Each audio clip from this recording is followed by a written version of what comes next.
है students, let us learn a new concept about the sets. और यहाँ पर मैं मैथमेटिक्स का सेट स्टार्ट कर रहा हूँ, और जो कि 11th के स्टूडेंट को पढ़ाया जाता है। और फिर उसके बाद ये सेट ही बेसिक होता है, जो कि आपको रिलेशंस एंड फंक्शन समझने में भी यूज़फुल होता है। तो स्टार्ट करते हैं। सेट्स के बारे में ये सीखेंगे, सेट्स क्या होते हैं और सेट की हम रिप्रेजेंटेशन कैसे करते हैं इस वाले उसमें वीडियो में। तो सेट्स इज यूजुअली क्या होता है, set is actually the representation of all the different elements in a particular group. मतलब आप जितने भी आपके पास डिफरेंट डिफरेंट एलिमेंट्स हैं जो कि आपकी रिक्वायरमेंट के अंडर में है, उसको आप एक जगह जब रिप्रेजेंट करोगे तो उसको आप सेट कहोगे। जैसे for example set of all natural numbers. Set of all natural numbers यहाँ पर क्या होगा, नेचुरल नंबर्स के बारे में आप जानते ही हो, 1 2 3 4 5 अप टू इन्फिनिटी होता है। तो set of all natural numbers आपने किस तरह से रिप्रेजेंट किया है, 1 2 3 ब्रैकेट में, मिडिल ब्रैकेट में, ये होता है सेट का रिप्रेजेंटेशन। और यू सेट को ऐसे हम लिखते हैं, सेट डिफरेंट एलिमेंट्स जो है नेचुरल नंबर्स, वो उसको हमने एक ग्रुप में रिप्रेजेंट कर दिया। ऐसे डिफरेंट डिफरेंट हैं। तो यहाँ पर ना कुछ स्टैंडर्ड सेट्स हैं जिनको हम पूरे नंबर्स की तरह रिप्रेजेंट नहीं करते, बस एक एलिमेंट से डिनोट कर देते हैं। वो है, सपोज ऑल नेचुरल नंबर्स है तो आप उसको कैपिटल एन से डिनोट कर दोगे। ये एक्चुअली में जब इसको बोला जाएगा लिखने के लिए तो आप इसको ब्रैकेट में अंदर ऐसे करके लिखोगे, natural numbers. Z set of all integers. Integers आप जानते हो क्या होता है, नेगेटिव भी इंक्लूड होता है, जीरो भी इंक्लूड होता है, 1 2 3 होता है, लेकिन पॉइंट वैल्यूज इंक्लूड नहीं होती। Z not all integers except zero. Zero include exclude कर दोगे इंटीजर्स में से।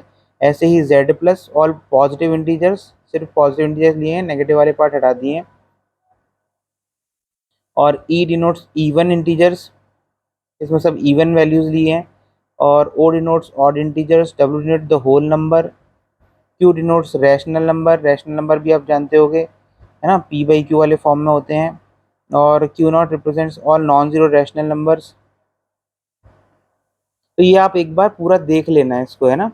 रैशनल रैशनल आप सब जानते हो। रियल नंबर्स होते हैं जिसमें पॉइंट वैल्यूज भी इंक्लूड होती हैं, जैसे कि सपोज माइनस से -3, -2.9, -2.8, so on and so on, 0.2, 0.3, so on and so on, ऐसे करके जितनी भी सब पॉइंट वैल्यूज भी इंक्लूड होती है ना, उसको आप रियल नंबर कहते हो। तो ये आर से रिप्रेजेंट किया जाता है। R not excluding zero, R plus all positive real numbers, R minus Q और irrational numbers. C complex number. Complex number होता है ए प्लस आई बी, जिसमें कि ए और बी नंबर्स होते हैं, जैसे सपोज 2 + I3, और आई होता है iota which is I² is equal to -1। ठीक है ना। C not all non zero complex number, zero excluded.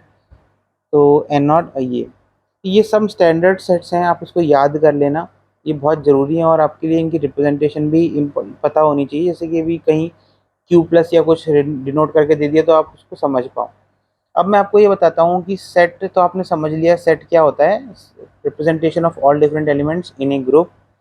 अब आपको मैं ये बताऊंगा कि इसको, सेट को रिप्रेजेंटेशन के तरीके क्या क्या होते हैं।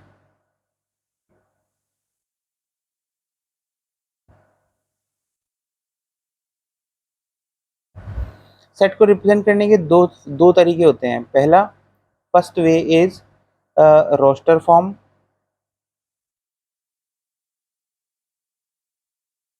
रोस्टर फॉर्म या मेथड। और second method is set builder method.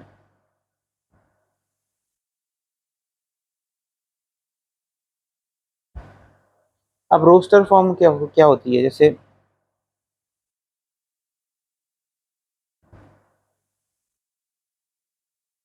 Roster form में आपको क्या देना होगा, क्या बताना पड़ेगा। रोस्टर फॉर्म मतलब, फॉर एग्जांपल मैं आपको एक एग्जांपल से बताता हूँ।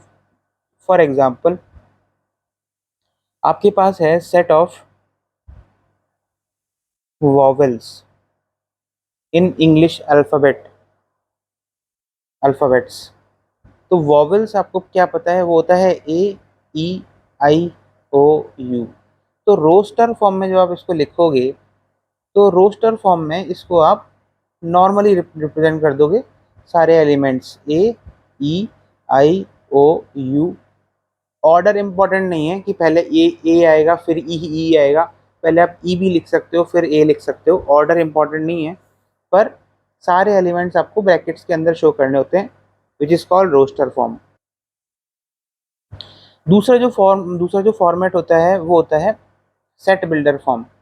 अभी इसी को अगर आपको सेट बिल्डर फॉर्म में लिखना होगा तो आप इसको ऐसे लिखोगे, set of vowels is x such that x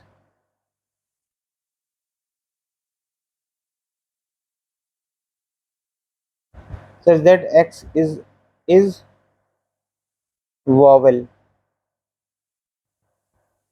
ठीक है। या फिर सपोज फॉर एग्जांपल, एक और एग्जांपल मैं देता हूँ, इसका रिप्रेजेंटेशन होता है सच, इसको हम कहते हैं सच दैट, बोलते हैं सच दैट। फॉर एग्जांपल एक और सेट बोलता हूँ मैं, आपके पास है 1 2 3 4 5 6 7 8, ये एलिमेंट्स हैं जो कि आपको सेट में रिप्रेजेंट करना है। तो रोस्टर फॉर्म में आप कैसे लिखोगे, 2 3 1 4 5 7 6 8। मैंने फिर बताया ना आपको, ऑर्डर इंपॉर्टेंट नहीं है, सारे एलिमेंट इंक्लूड होने चाहिए। सारे एलिमेंट इंक्लूड हैं, ये रोस्टर फॉर्म हो गया। सेट बिल्डर फॉर्म क्या होगी,